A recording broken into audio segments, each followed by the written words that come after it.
there, God. and I was probably there for 15, 20 minutes. And because my dad was one of the last people to come out alive. So, if we Wow. established timing and chaos, my mum and my sister were already on the bus. My dad came out with his Times newspaper under his arm. That's another story. And he went to the bus and he was like, "Where's Joe?" And my mum was like, "I don't know. She's not here, but she's definitely off the plane." Yeah. So my dad went to look for me. So I was sitting on the grass, and at this point, I think what we established in the story is that Yeah. I had thought, right, I'm on my own. Yeah. Nobody's coming to save me. I'm gonna have to be able to do life now without my family, probably is what. And that Yes.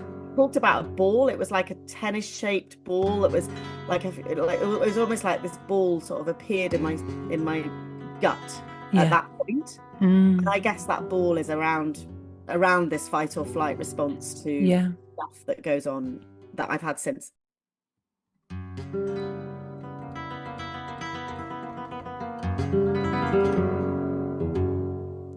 Hello and welcome to the True Wealth podcast, where we ask the question, what does it mean to be truly wealthy in this digital age of distraction and disconnection? I'm your host, Betty Cotton Birtles, blues singer, Buddhist, mum of two, and former global shoestring adventurer turned hypnotherapist and mindset coach.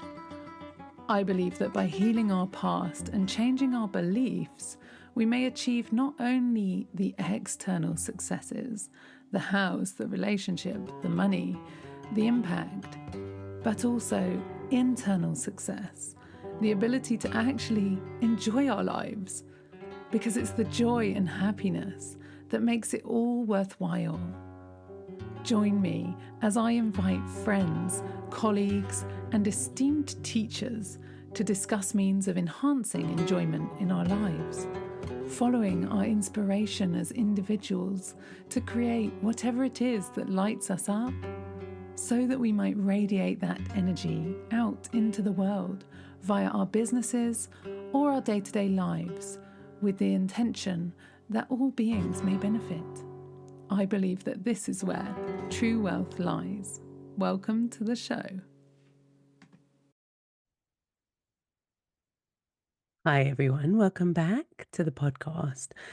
Today's guest is a former client of mine, Dr. Joe Watkins. Now, I've had a lot of fun with Jo in my world. I've really enjoyed working with her and getting to know her. She's a real advocate for building a business that suits you, that suits your lifestyle, knowing what you want out of life, and then building a business that supports that and your ability to achieve that.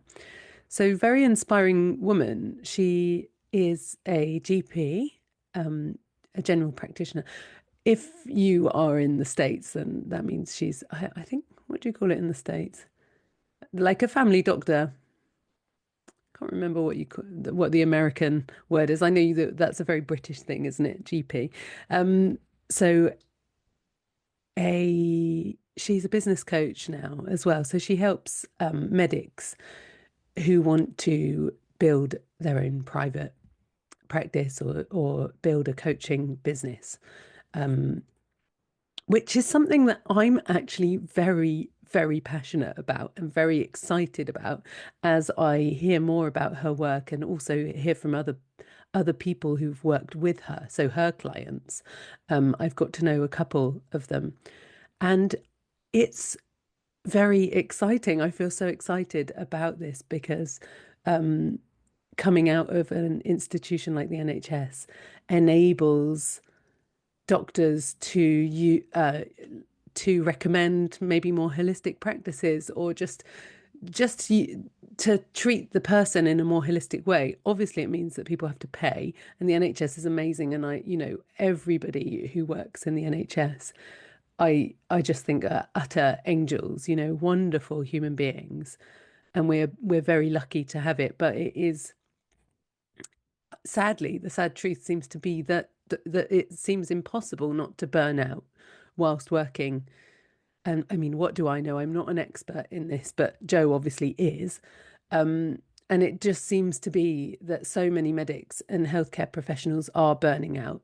And we touch on this in the conversation. I think this is a really important point to make, that people who are caring for others as their profession tend to have this habit of not caring for themselves. And maybe that's who knows whether that's nature or nurture, it's the or why they ended up in the caring professions anyway. That's a whole other question, isn't it? But the point is, with medics and doctors and healers and carers, all these people who take care of other people, it's so crucial for their well-being, for our well-being, to heal. Well, I mean, from my perspective, it's all about healing the inner child, healing that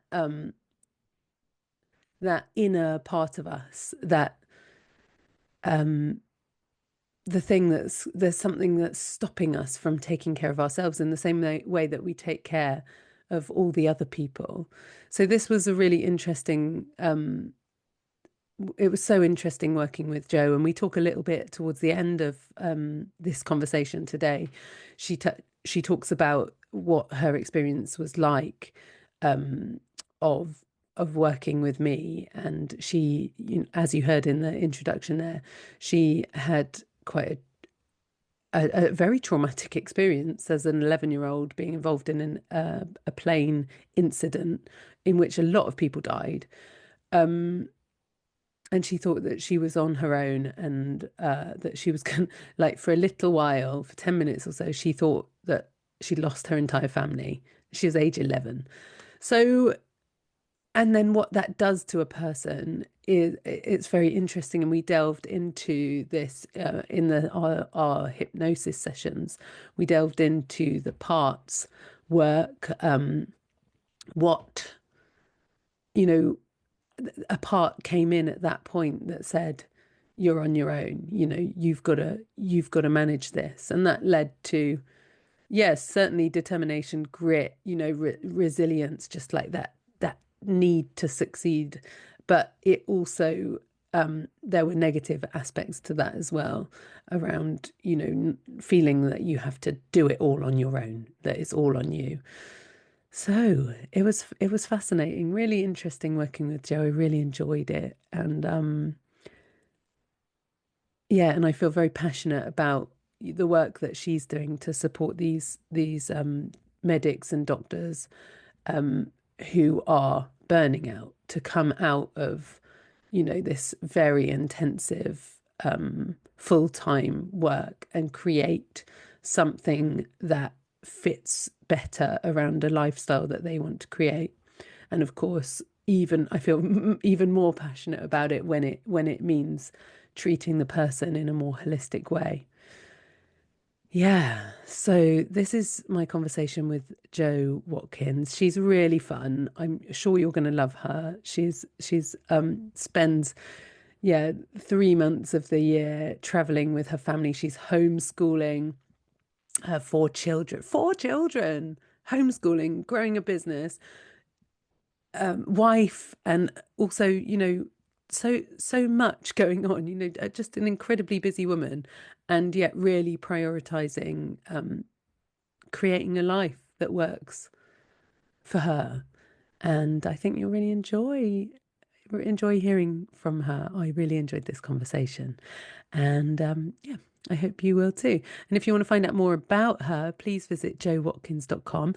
Also, she has a podcast called the Startup Support Surgery, so you can check that out. And if you are a medic and you're wanting to start up your own business, then you can also go to jowatkins.com and get her free starter kit called From Stethoscope to Startup. Anyway, enjoy this conversation, because Jo's fabulous, and her story is very inspiring. And I love her. I think you'll love her too. All right. Enjoy. Hello, Joe. Welcome to the Okay, podcast. this is exciting. This is very exciting. And if you are, what I love about every conversation I have with Joe on Zoom, we're recording this on Zoom. So even if you're just listening, I'm looking at her and she's sitting on a tropical island. I love these Zoom backgrounds. I know, it's amazing. And I'm actually on Swansea Bay, and it doesn't look like this every day, but it does today. But this has been my Zoom background now for a year, and it was an accidental kind of joke from the children. It's like moving palm trees and actual sea. And I've just kept it, and it's my thing now. It's become like your brand. I love it. Yeah. Yeah. And it does fit quite nicely, actually, doesn't it? Because what I love about you, I mean, the podcast being called True Wealth, the idea behind it is, hopefully, people who are listening have heard it. You know, they might know this already, but just about how to experience the wealth of the world, I suppose, and not limited to financial wealth, although that does help. Um, but I love that about you because you're really living that, Joe. I mean, particularly, I mean, I don't think you've been off skiing this year, have you? But tell us about your lovely lifestyle and what it looks like, and also a bit of backstory. I mean, just jump right in, please, Joe, and tell us the story. You are the digital doctor. What? Oh, well, yeah, I mean, thank you. First of all, thank you so much for having me. It's a real honor to be here, and I absolutely love everything I do with you. So, yeah, I feel like this background does actually kind of honor a lot of what goes on in our lives at the moment. We are very fortunate to have 3 months. We take 3 months off every year, and we are either in Canada. We tend to do that once every other year.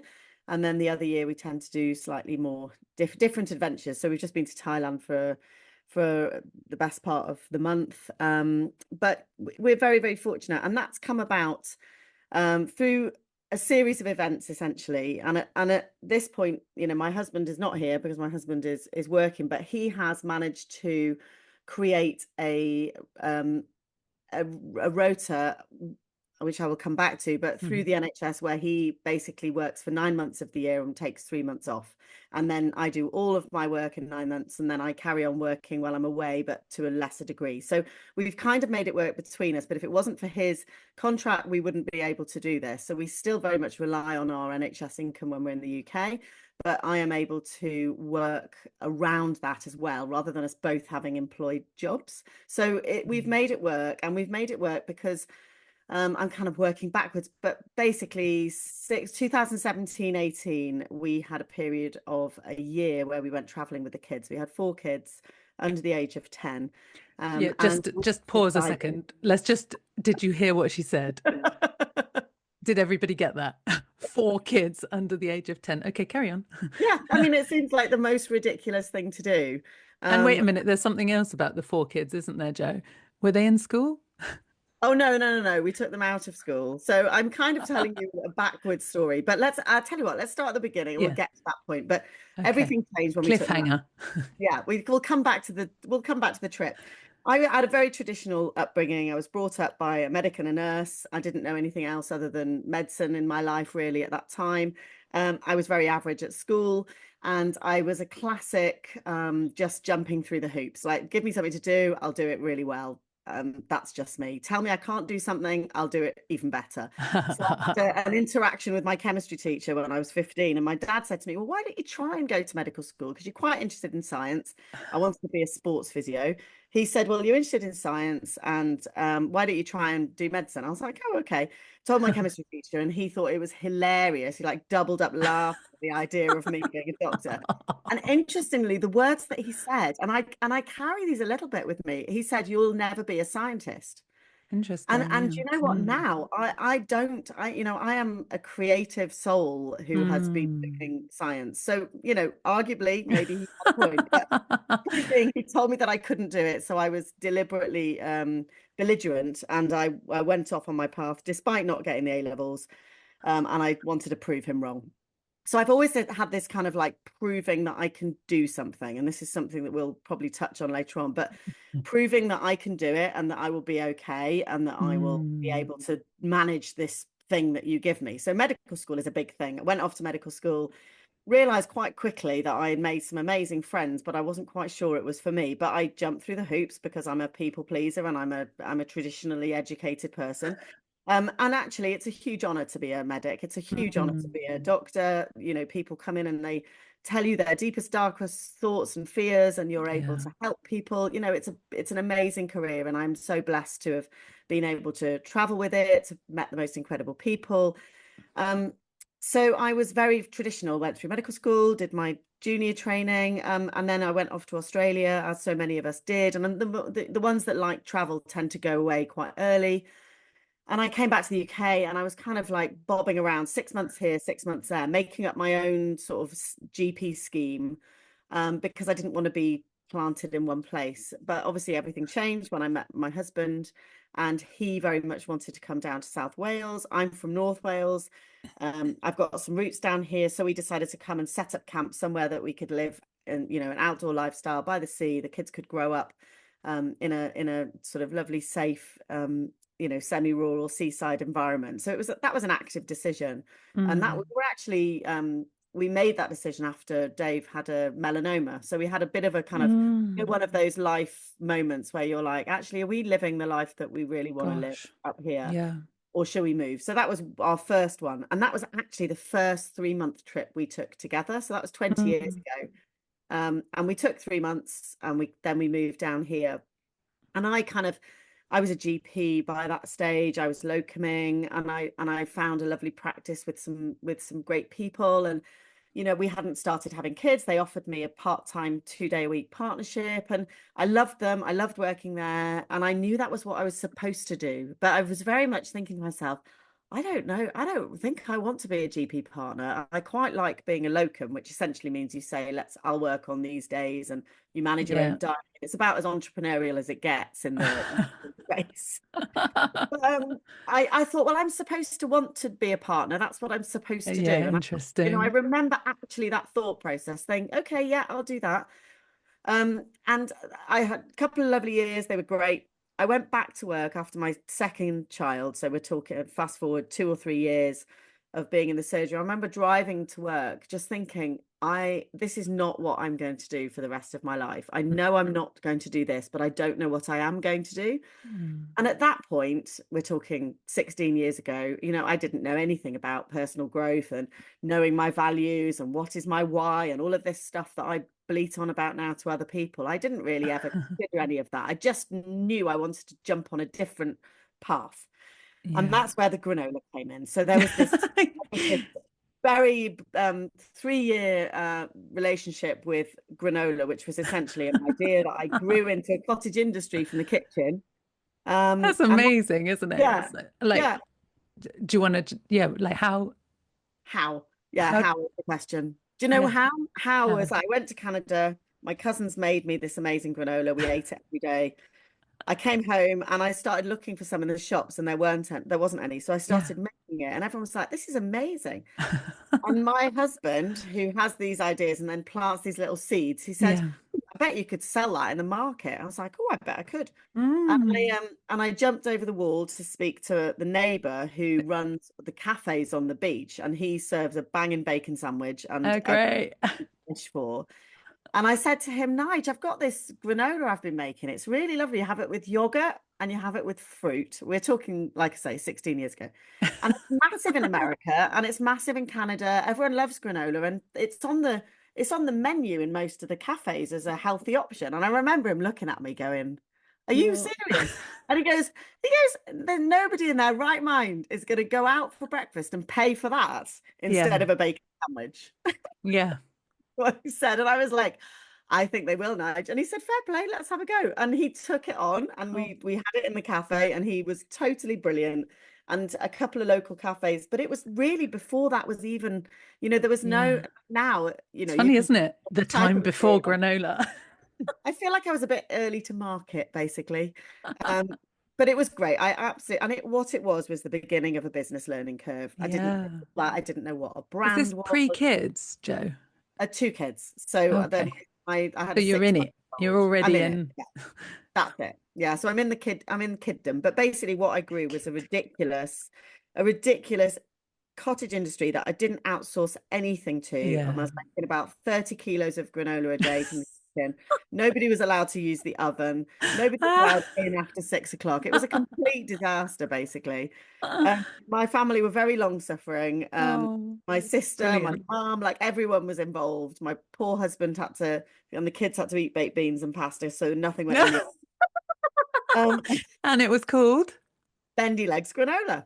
Bendy Legs Granola. That's Yeah. the best bit. Yeah. So Was bendy that legs. presumably after like the yoga poses and things? No, it was Oh, my nephew Charlie, who was 3 at the time. He used whenever we went for a long walk or we were down the beach coming up the hill, he'd say, "Oh, I can't go anymore. I've got bendy legs." So the oh, idea was that you have a good breakfast and you get outside and you enjoy the great outdoors. So it was a kind of lifestyle brand. okay, got it.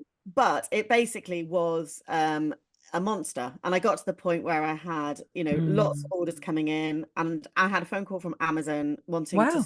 much of it as Yeah. possible. Oh my And at God. that point, they said they'd buy it for £1 a packet, and it was Yeah. costing me £2.50 to make just for ingredients. And I Oh, had that conversation, which was like, well, I'm sure you can reduce those margins a little bit by playing around with your yeah. ingredients, and then we'll have as much of it as possible. And I was like, this means I have to get a Mm. unit in Swansea. I Mm. have to employ people. Yeah. I have to think about distribution. And I was like, what have I done? What have I created? I've created this thing, and this isn't aligned with what really I kind of want, but I didn't really know what that was. Do you know what I mean? I Interesting. hadn't thought about it. But this was the point at which you did start thinking about what you want? No, at this No. point, Okay. we just literally mothballed the business. I didn't sell it. Yeah. And I went back to work. Well, I was still working anyway, but I was doing my Yeah. 2 days a week GP stuff. And that's probably a time where I just paused everything. I was like, business isn't for me. It didn't work Yeah. out. I actually knew I'd learned a huge amount, but I thought you feel like a bit of a failure when you've put all of Yeah. this time into Yeah. something and it hasn't worked. And I Mm. talk a lot about this with my clients now. We're like, what is success? What is Yeah. working? I built an amazing brand. Um, Mm. I absolutely loved it, and I learned so much of and you learn from failure so much more than success Yeah. anyway. But it was an amazing time, but it was really, really crazy. So I then went on to have 2 more kids and just work 2 days a week as a GP. But I was always thinking, what's the next thing? What's the next thing? What's the next thing? And were you also homeschooling? No, no, no. So Not they were yet. in Okay. school as They normal. were So okay. the schooling thing changed around the same time as the next chapter, which was essentially I was listening to a podcast of a guy Mm. called Daniel Prince. Mm. He's written a book called Choose Life. And if you're at all interested in travel with your children, homeschooling, I Yeah. thoroughly recommend you get it. He was being interviewed on a podcast because he'd traveled around the world with 4 kids and he'd house swapped. Now, we already house swapped. That was a part of our life, but he had arranged a series of house swaps on a round the world trip. And I Wow. remember this vividly because I was ironing, which is something I never ever do. I was ironing a pillowcase because we were A doing house swaps. pillowcase. Yeah.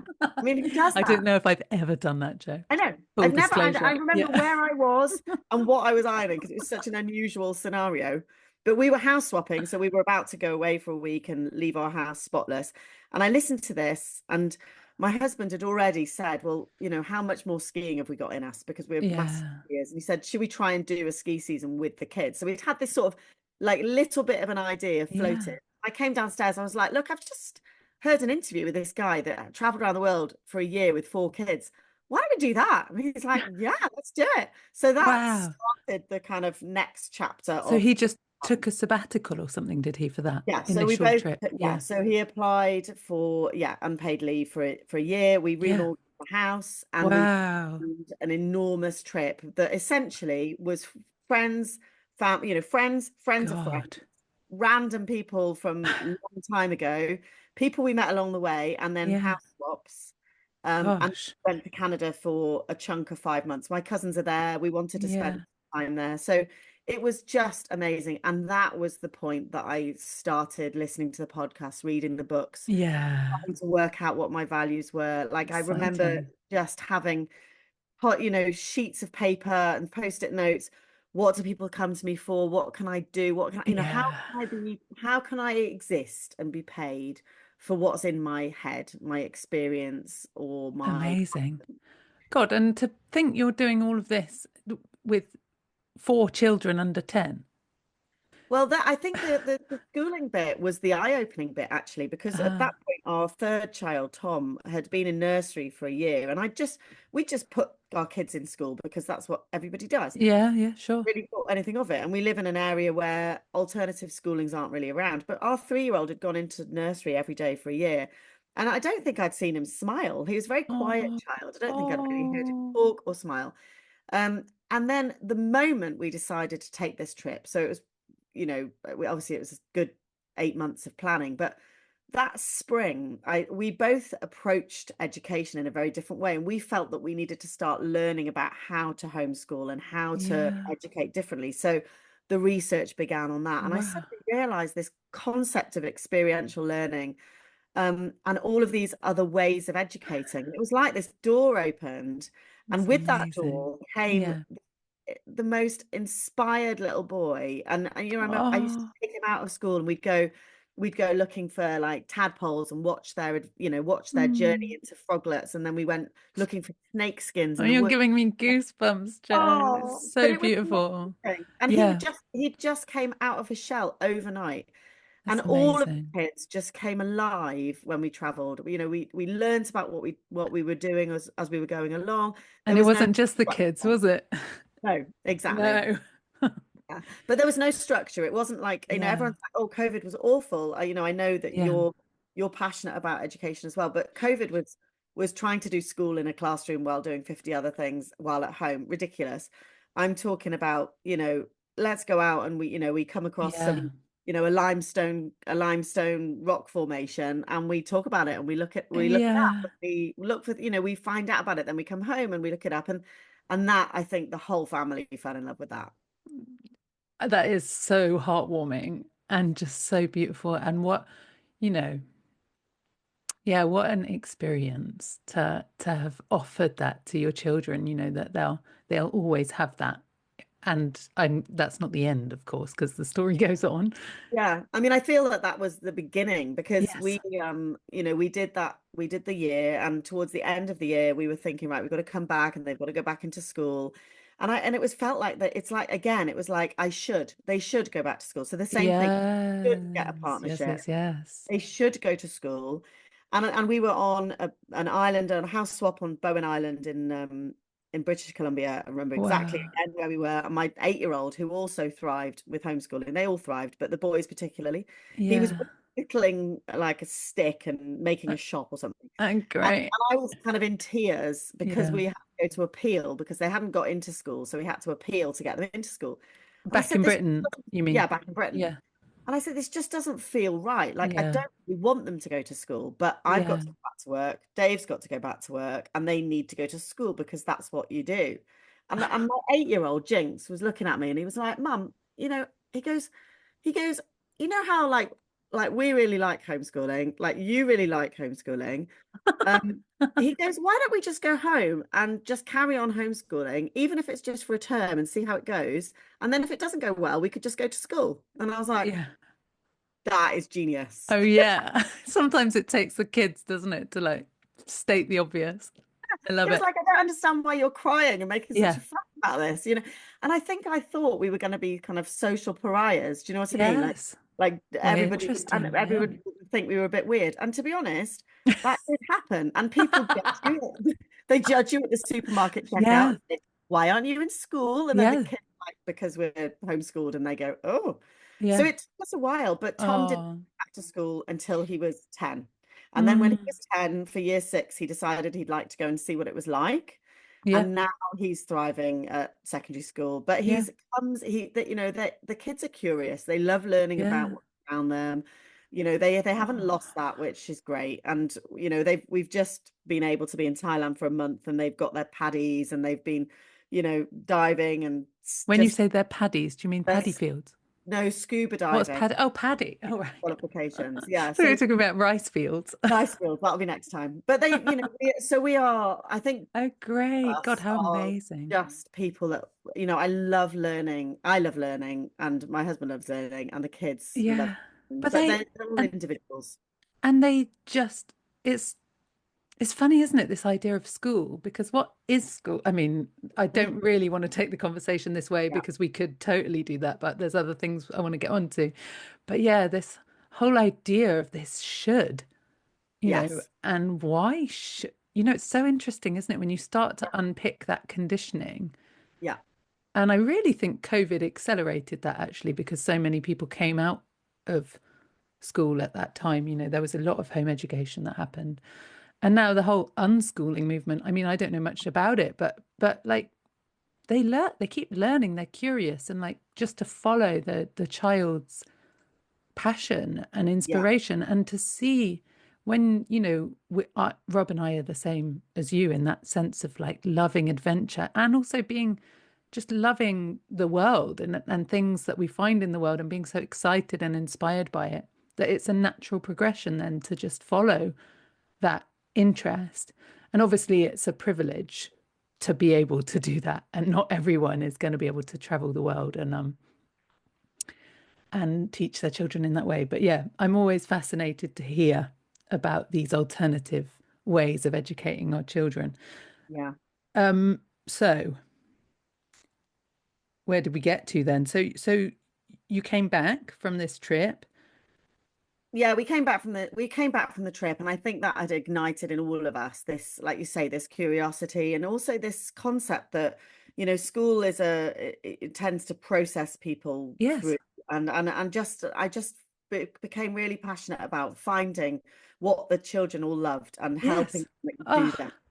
oh, And Joe, that's so that became a amazing. thing. But I would say also that the kids, I don't want to talk about education too much, but Yeah. what they learn at school is sitting next to, annoying people, Yeah. learning stuff that they don't like doing. Like that, I Yeah. think when you're home educated, you don't have to learn anything you don't want to. No. That's not, in life sometimes, even when you're running your own amazing business, Yeah. you have to do the accounts, you have to Yeah. do boring stuff. So we have to learn that stuff. So it's a balance, right? But what happened was this whole personal growth thing. I then Mm, came up with several different sort of business ideas and wanted to join forces with a great friend of mine, and we created a business called the How People, which was about supporting teenage girls with the transition from primary to secondary school, beautiful. that in person. It's like a sort of cool version of guides. We were building fires and going surfing and doing, Oh, wow. God, I got communication skills, goosebumps doing again, Joe. I'm it like, was is it great. cold in here? I'm like, Oh, it was yeah, great. It was honestly. just what you want. I wanted my 11-year-old girl to have when she was 11. Oh, And then COVID happened. beautiful. And COVID really just has been, obviously it's been awful. My husband was working in ICU, so I very much had the kind of medical side God, of things, yeah. especially with my friends. But from a business point of view, it pushed us into the online space. We created Yeah. a membership for teenage girls, and we learnt about online business. Wow. Again, this is like, I think what happened to anyone that's out there starting a business or wanting to go out there and carve your own path, it is a journey, and it's cheesy, but it's a process. Yeah. You've got to learn this stuff as you go Yeah. along. Did an online membership supporting teenage girls through COVID every night, Thursday, 7 o'clock for 3 years. We ran this membership, Wow. and then we started doing stuff into schools. But Polly and I running the business together, Yeah. both of us with slightly different things that we wanted from it. Uh, Polly wants to be around, make sure her why is that she doesn't want her kids to ever need a front door key, which I love, which is what mm, she had with her mum. Her mum was around every day before and after school. mm-hmm, mm-hmm, And then, I wanted to have an online business. I need to be mm-hmm, able to mm-hmm. work from wherever we are in the world. So I've just been Yeah. working while we were in Thailand. I need to be able to operate from my computer. And the How People, there was a lot of pressure on us to go into schools and Yeah. deliver workshops. And as a business model, it was becoming trickier to remain online Yeah. outside of COVID. So then people started coming to me asking me to help them, other medics and other healthcare professionals asking me, how do you embark on this business thing? How do you take the Yeah. thing? How do you live more flexibly? How do Yeah. you And that's what I've been doing for the last 2 years. I've been mentoring and coaching and helping medics basically bring an idea to life and bring a side Beautiful. hustle or a personal brand alongside what they're doing in their Yeah. NHS work, or sometimes to grow something outside that will enable them to take their own path as well. So Yeah. I've worked with some incredible people over the last couple of years. I feel very privileged. Yeah. Beautiful. And that is, it's what's it like to come out of something or spend years, decades working inside the NHS, for example, and then to be considering leaving it to do your own thing? I mean, I'm that must be quite a um shock. Yeah, I was gonna swear there, but a shock is yeah. probably what I would And say. I think what the NHS, what medicine, the path of medicine gives you is basically that continuation of the education system after school. So most of us decided we want to be doctors at 14, 15, and Yeah, then you're on this path, and everything is set out for you and yeah. laid out for you. Um, and you just basically just go through You just do jump the over next the thing. hurdle and do Yeah. the next thing. So it's all very planned. And most people I'm seeing now, and maybe I was one of these, that deeper underneath is a creative, somebody creative, somebody that loved English or art or music, Mm, dance or something mm. that they've has been quite suppressed within this Yes. organization. And sometimes it's just that, it's that need Yeah. for a creative outlet. And I think Gosh. jumping out of the NHS and into entrepreneurship is not advisable without some input, and we'll come back to that. Yeah. But when people have navigated that and they have done the work that needs to be done to navigate that, sometimes Yes. they are then able to have choice. And I think we talked a little bit about money, and I think we have to come down to the fact that we need to have stability in our lives, Yeah. particularly if we've got children. And I have been able to do the stuff that I do because my husband is in a solid job situation. Yeah. um, I don't recommend people jump out of the NHS and entrepreneurship unless they have that. So unless one of Yeah. is able to offer that stability, Yeah. because it's so uncertain, there are no hoops, there are no Mm. hurdles. You make your own decisions, and you can duck and weave and dive and all over the place to make it Yeah. what you want. And that is just the mindset shift is Yeah. massive. And that's what people struggle with the most. So I kind of Yeah. help them through that a little bit. But the reason we came together is because what I'm seeing is that there's so much unlearning and unconditioning that needs to happen Yeah. during this stage, that I feel very wary when people, particularly if people come to me saying, I'm completely burnt out, I can't carry on Yeah. doing medicine anymore, I need a change, I'm going to start my own business. Like, that's red Yeah. flag for me, Yeah. big time. Totally. You know, Yeah. there's a lot of work that needs to be done. Burnout is not a reason to do something else. It's a reason to stop and to Yes. reflect on why that's happening. Yeah. And this is Totally. where our worlds collided, because so much of, we carry so much from our childhoods, and I think medics generally, because of this hoop jumping and early decisions, and because there hasn't been any flex in what they've done, I think there's a huge amount of that is required. And I know that you'd like, we can talk about that a bit more if Yes, you'd like. please. Well, it's so interesting, isn't it? Because being an entrepreneur, it requires us to be self-guided, like to access our own, um, to trust ourselves, to ask ourselves what is important and what do I want and how am I gonna make that? And then, once you know what you want, then how am I gonna make that happen? Come up with your own plan and do the steps required to get what you want. Now, I think that when you have spent, and this is so opposite, it's so funny, really, that this is so opposite to my story because my own personal story, as people might know already, was quite the opposite. It was just go and do your own thing and have fun. So I personally haven't, which is maybe why um, the work that I offer resonates so well for people who have spent their time jumping through all the hoops. Um, yeah, it's like the antidote. It's the opposite. It's how to be self-guided and access your own power, really, your own um, what's the word I'm looking for? Just ability to direct your own life from within. It's like 100%. inside out living Yeah, rather than outside in yeah. living. Yeah. But we've lived our whole lives outside in as Yes. medics. forgotten. People have forgotten how to Yes. trust their intuition. And also, Well, that's people alarming, actually. don't If you, know if they know, they don't know what they want. yes.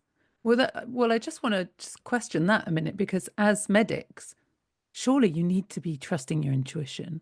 Yeah, I think medically we trust our intuition, Okay. but I think we trust our intuition about other people. I mean, absolutely, that's Uh-huh. the biggest thing in the job. It's trusting our Interesting. intuition about what we need. Yes. We spent so much, you spend so much time in service for others, and Yes. there is this expectation, people stay late, they take on extra shifts, Yes. Yes. they go Yes. over and above the whole time. It's like a duty. There is this Yeah. there is this sense of service that I think Yes. means that when it's almost like, and I remember we had this conversation because I remember your face when I said to you, I actually just I love running my business. And you said to me, well, what do you do for your own self-care? And I was like, oh, well, now that's the thing. And I said, you know what? I don't really need to do anything because actually my business is my self-care. And you were like, oh God, I've got a right one. Because I just found it so refreshing to be Yeah. able to do something for me.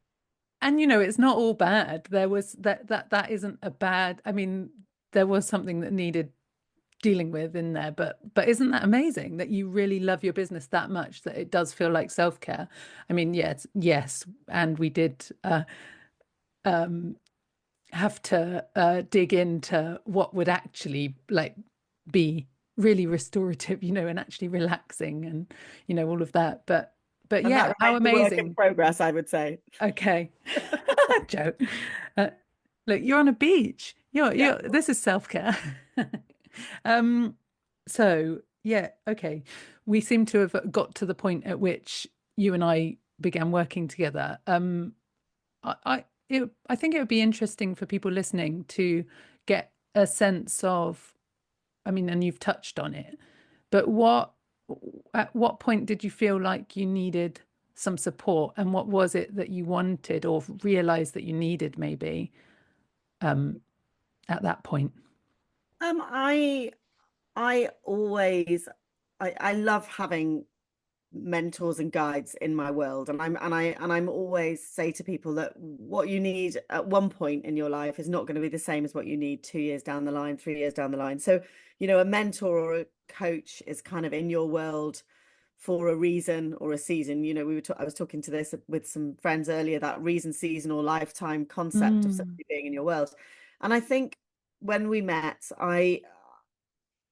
obviously this driver to be more flexible in where we're working and what we're doing has come with a lot of hard work. I would say that I've never worked harder than I have done probably in the last um, you know, 7 years since we came home. And I think I've had this sort of idea of what I want life to look like for us, but the reality of the fact that we don't have the income coming in to be able to do that, and that we are reliant on our day jobs and where we are. And I remember saying to you, you were talking about how, oh no, I'll come back to what you said at the time, but it was almost like I wasn't satisfied or happy yes, with what I have now. yes, And I think that was becoming evident to me and my husband, and something yeah, we'd talked about. But he's very much more comfortable in his own skin. He loves being here. He loves being in Canada, yeah, being yeah. wherever. Oh, I love He's that. much more present than I am. Yes, And I think I'd recognized it, but I didn't really know what to do about it. And we met it, yes. and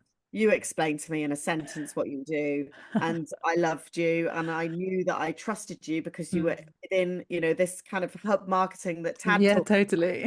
You were in a group of people that I trusted. You'd Yeah. been recommended by somebody I trusted just by being there. So I was like, Mm, let's do it. I'd really like to explore this. yeah. And I knew there'd probably be some underlying stuff for me. I think there's been a few bits of underlying stuff that have come up. I think menopausally, I know it's a bit on trend at the moment, but I think this menopausal shift, I've realized, Mm, I probably have got ADHD. Some of my mm. friends would wet themselves now if you heard them. They were like, "Of course you've got ADHD, you idiot." But it's become apparent to me. Whereas I was a box ticking, people pleasing, Yes, yeah, yeah, non-ADHD girl. So anyway, there's a few yeah. things that come up that I've needed to deal with, and I just wanted to explore it. So the idea of having some hypnotherapy and the idea of digging into this, like, why am I always striving? Yeah. Why do I kind of shut down and like I'm fiercely independent, and I sometimes Yes. don't let people in because Yes. I can just do this, and Yeah. then people don't understand what you're doing, and then you Yeah. distance people. So, Yeah. what's Kind of that pull up the about? drawbridge a little bit. Yeah. Yeah. So what's that about? And what is this sort of unsettled thing about? And Yes. I just wanted to explore it. So I was just curious, Yeah. essentially. Yeah. And you came along at the right time. So that's how it all began, really. Yeah. And okay, brilliant. So there was this kind of inability to be content because really, and I remember you saying this to me at the time, on paper, and people say this to me a lot. This is actually a really common one, is like on paper, my life is perfect. I have got so much, everything going for me, and yet I'm not happy. Like, and yet I can't relax. I can't kind of enjoy my life. And this like inability to rest, really, that's what you're talking about the self-care, or lack of the self-care. And that is why medics, I guess, that does make sense when you've been just working your butt off for everyone else, working the longest hours, and that just hasn't, like, looking after yourself hasn't really been on the agenda. So yeah, Yeah. so that was all going on, and then there was also the work-life boundaries, and just working so hard because you were so determined, and this fierce independence. Yeah. So Just wanting to make something work. yes, I think probably deep down there was some fear, those that like, well, what's she doing now? Like, oh, yeah, she's done the granola, it yeah, didn't work out, she's gone back yeah, to work, and then they go traveling, and now what's she doing? That yeah, sort of what, and my, feeling like I have to make something, like this sort of panic, like fight or yeah, flight, I have to make this work, I have to make this yes, work. And with the how people, I was working late at night, I yeah, was working in the morning, I was falling asleep on the yeah, sofa. As soon as I sat down, I wasn't really, I'm not a massive telly watcher, but the no, kids like to curl up and watch TV in the evenings, and yeah, I was on my computer. And yeah, I think boundaries are still something I have to work at, and I think it's difficult for my family to see, but it has actually dramatically improved well done. since then. But I Yeah, think people still see me working a lot. But I've got four kids. I'm working at home on the corner of the table in the sitting room. yeah, I try and compartmentalize, but I'm only human. yeah, But I feel like I'm less frenetic in my thought processes around it. yeah, I'm calmer. If people want to work with me, amazing. If they don't, then I hope they work with somebody else and yeah. do get what they want out of That it. kind of detachment from Yeah, outcomes. Yeah. yeah, just holding everything more lightly Yes. has helped massively. And did you want to say something about what you uncovered with the RTT? I mean, no pressure, Joe. It's all very personal things that come up in these things. So Yeah.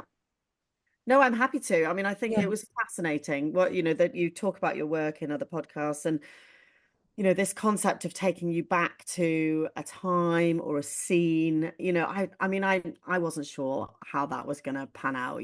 I've never had anything like this before. And um the first thing is you're incredibly calming to just be in the presence of, and you made it all very easy. But I think the scene that's made the biggest difference for me and has made me understand myself, because I think mm, that's what part of this is about, isn't it? definitely. Yeah, Understanding yourself and why you are like you are, yeah, and then if that is needed, healing that part of you yeah, and being able to move on. So this whole like fierce independence, I can do this on my own, slight shutdown if something maybe doesn't go so well, if yeah, something happens, my response is like, I can deal with this on my own.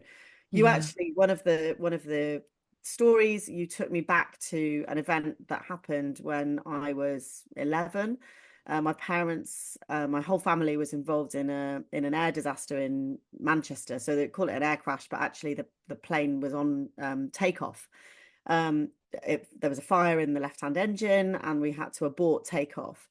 So I'll cut a long story short, in the third the plane, which was a complete accident. My mum wanted to be in the back of the plane because there'd been Oh, Which report about the safest place to travel in a plane. She wanted to be on the back. We actually got those smoking in the back in the day. We actually got put in row 3. So there's a bit of anxiety around the fact that we were in row 3. And mum wanted to change the tickets, and dad was like, no, anyway, long story. We were in row 3, and the plane was taxiing, the fire in the left-hand engine. The plane turned at the end of the runway to abort the takeoff, and then the fire caught from the left-hand engine and took the whole of the back of the plane, was on fire. We were right at the Jesus. front. My dad pushed me out. So he was across the aisle from me. There were 3 of us, me on the aisle seat, he was on the other aisle opposite me. He pushed me out, and I was basically the first person pretty much out of the plane. So there was only Wow. one chute. So the chute, you kind of need a diagram to visualize this, but the chute on the top right was working. Uh-huh. I obviously, I'm paraphrasing. I came down the chute and Yeah. I walked to the left around the nose of the plane. I Yeah. just kept walking, and I remember vividly walking. The whole sky was full of smoke God. and the white foam that the fire engines were putting on it. I walked around the front of the plane, and I walked and walked and walked, and I found a patch of grass, and I sat on the grass. So all I could see looking at the plane was just smoke and foam and firemen. So I couldn't see Jesus. a Yeah. human, because if we go back to the plane, everyone else had come down the chute on the top right hand corner, and they just walked straight ahead of them, and they'd Yeah. got on a bus that was there. So the bus was there to provide transport to the hospital. So they'd all got on the bus there, God. and I was probably there for 15-20 minutes. And because my dad was one of the last people to come out alive, so if we Wow. established timing and chaos, my mum and my sister were already on the bus. My dad came out with his Times newspaper under his arm. That's another story. And he went to the bus, and he was like, "Where's Joe?" And my mum was like, "I don't know. She's not here, but she's definitely off the plane." Yeah. So my dad went to look for me. So I was sitting on the grass, and at this point, I think what we established in the story is that Yeah. I had thought, right, I'm on my own. Yeah. Nobody's coming to save me. I'm gonna have to be able to do life now without my family, probably is what. And I Yes. talked about a ball. It was like a tennis shaped ball. It was like it was almost like this ball sort of appeared in my gut at Yeah. that point. And Mm. I guess that ball is around this fight or flight response to Yeah. stuff that goes on that I've had since.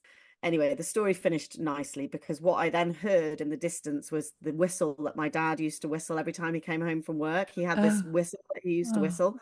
So through the smoke and the everything, I just heard this noise, and he just came along, and he just picked me up and carried me Phew. to the bus, where I Gosh. found everyone else that had managed to get off, and we went off to the hospital, and that was it. And nothing more was said about it, to be honest. I That's tell, amazing, isn't it? I mean, yeah, these everyone, days, I I've think told the probably story. Oh yeah, these you'd days it be would have been put great. into therapy or something. But Yeah, so tr an incredibly traumatic event for an 11-year-old child to go through for a few moments, thinking that you've just lost your entire family. And in that moment, this kind of grit coming in of, well, it's just me and I got to do it on my own. And then in hypnosis, being able to put 2 and 2 together, make the connection between that moment in the past and also subsequent moments which then add to that belief. Then once you've got the certain understanding, then you're looking for confirmation of that, so you do end up, it snowballs in a way. But then yeah, so interesting that you could look at your kind of current pattern of working so hard, never switching off, that incredible drive that you've got, which actually, and this is really beautiful, is it's what makes you you, and it's what's given you this ability to create the life, the drive that you've got. It's like got 2 sides to it, isn't it? It's yeah, multifaceted. Yeah. yeah. I think the kind of determination and the Yes. the grit and I think another, that's great, and that's been when that in a positive form, it's amazing. Yes, I when you think heal there it. is this element of shutting down that I Yeah, think happens, like if I'm not very good at talking yeah. in difficult situations, or if Mm, something happens, it can, mm, I'm one of those, I just want to run away, like I just want to go, like yeah, so I do have that sort of guttural fight or flight thing, I think. yeah, And a lot of us do. I'm not, I think it's easy to some people would say it's easy to kind of pin this stuff on these events, but yeah, me, that event was something I've told as a story, and we were so fortunate as a family yeah. to survive that, and it has Gosh, been, so lucky you were at the front of the plane. yeah, exactly. I mean, it was I just didn't know that bit of the story yeah, actually, a that you whole were, series of yeah, good luck things, gosh, and we were being incredibly fortunate, and I think it's something I've never reflected on in anything other than a story way. And I yes. think it's just that understanding of me, and it's made me understand my sister. My little sister was trapped under Mm, a chair and needed like pulling out. oh And gosh, my parents, my parents who had to then deal with, yeah, having two kids that had been through this traumatic event.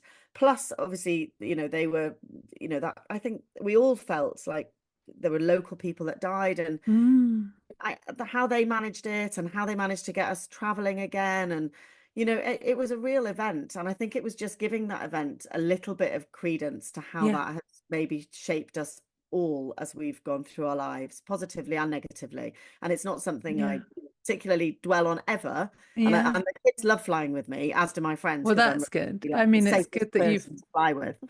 yeah, gosh, amazing. And Joe, we're at the end of our time together, but it's been such fun uh getting to know you and knowing your story, and working together. It was absolutely brilliant. I've really enjoyed that, and I'm really grateful for you coming on the podcast and telling us your story. And do you want to just tell anybody who's listening a little bit about where to find you?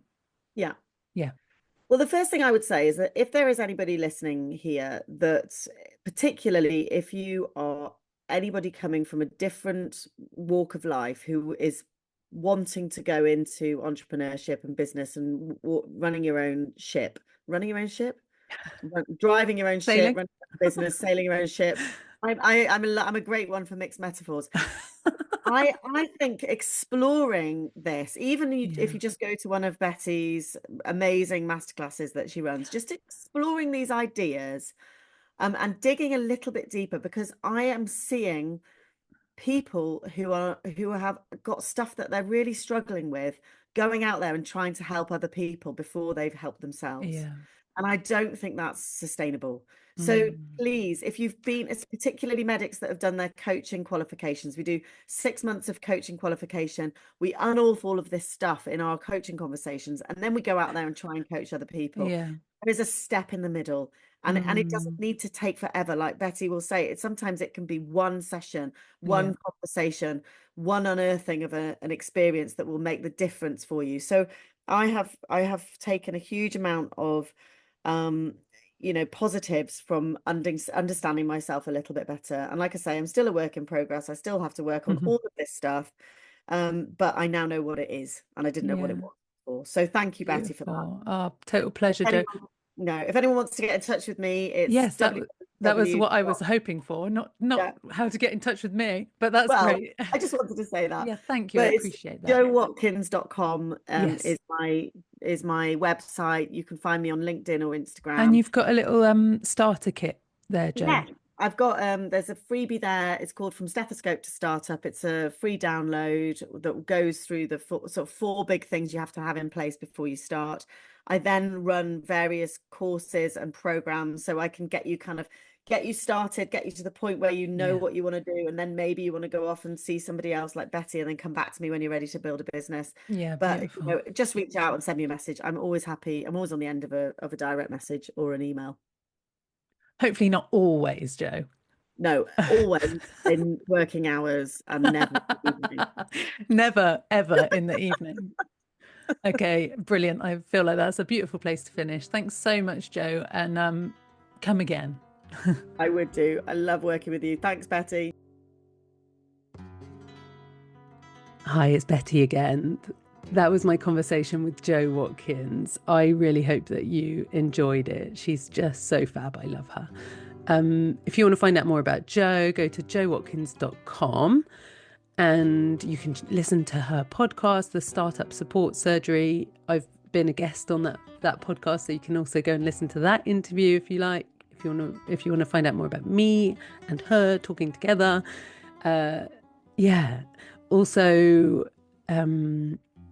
if you're curious to hear more about the kind of work, if you're maybe new to my world and you're curious to hear more about this, why we need to heal our inner child, this childhood healing, in order to grow a business that feels good and does good in the world, so that we can really make a difference that we're here to make, that we're capable of making, then I'd love to invite you to come along to a free 90-minute breakthrough activator, I'm calling it. It's like a class, really, a webinar all about why we need to heal our past in order to grow our business in a way that feels good and does good, and actually, well, I call it change the world. So it's heal your past, grow your business, change the world.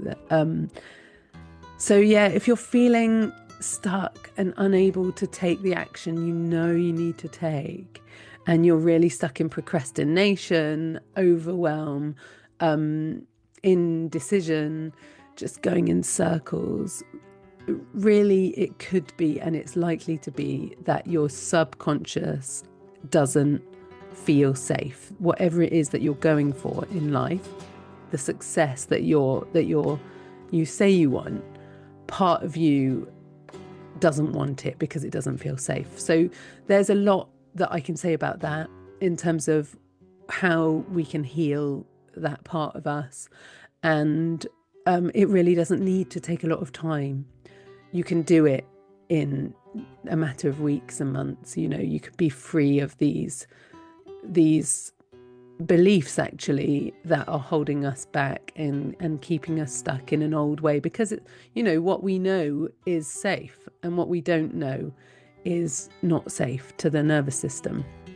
So we end up, part of us creates this self-sabotage, which is super frustrating. And honestly, I've been there so many times and I've learned a lot, and I've helped clients a lot with this, that uncovering the root cause for why you're unable to take the action you need to take in order to grow your business and do the thing that you say you want to do. So if that sounds interesting to you, I'd love to invite you to come along to this, experience this class on Wednesday, the 4th of June. This is 2025. And if that date has passed, you can also find a replay of it on my website at truewealthwithbetty.com.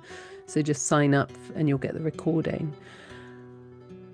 Yeah, come along. There's a childhood healing taster as part of it, where you upgrade the child version of yourself and you invite them to come and live with you. And it's very powerful. People have found this healing experience to be really quite profound.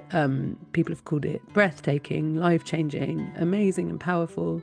Somebody said, healing my inner child is so key for me, so enlightening. And somebody said, this class is so packed full of value, I keep coming back to it. So really, I am putting all the DIY tools and techniques that I know in order to uncover what's stopping you, that's rooted in your subconscious. Because if it's in the subconscious, then it's below your conscious awareness. You're not aware of it. So we've got these experiences and things that have happened in the past that have caused us to believe certain things. And until we uncover them, unearth them, they can really, really get in the way of us doing the amazing work that we're actually capable of doing. So it's really important that we heal this and we uncover all the fears, doubts that are rooted in the past, so that we can grow. And, when we're all doing that, we're all offering our gifts to the world. That is how we're going to create an amazing new world that, you know, in which everybody can thrive and grow. And I feel really passionate about that. So please come along, 4th of June. The 4th of June, it's at 6 p.m. British time, which I think is 1 p.m. Eastern. And you can find out more in, just go to truewealthwithbetty.com or just check the show notes for the direct link to sign up. It's free. It's 90 minutes. There'll be Q&A after, and I'd be delighted to meet you there and answer your questions. And yeah. All right. I'll leave it there. I'll see you on the 4th. Hopefully, if you can come. And if not, catch you on the podcast next time. We've got a really exciting guest coming up next. All right. Until then, bye.